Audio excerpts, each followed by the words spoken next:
Zvino zvizukuru ndakutaura nhau huru. Iyi nhau ndiyo yakamira pachinyakare. Indiri mhofu yemukono museyangu.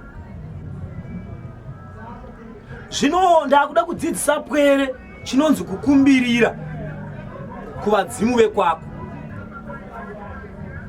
Nhau yekukumbirira kuvadzimu vazukuru inhau yakanyanya kukosha. Ndo pane mutauro unofambirana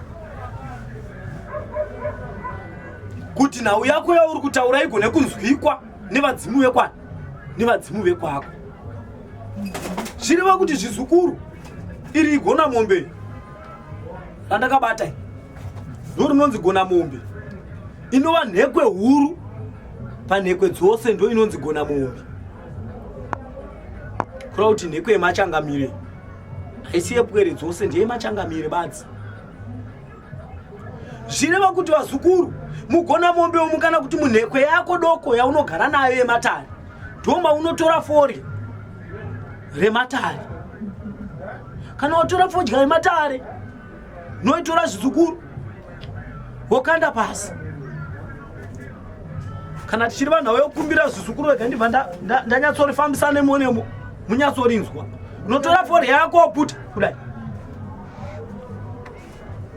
kamwe chete, wotora woise kuruboshwe, wokweva zvekare woisa kurudyi, wokweva zvekare woise pakati. Zvadudzei kwezvi vazukuru? Izvi zvadudza machangamire edzinza rako vanova vana bambo.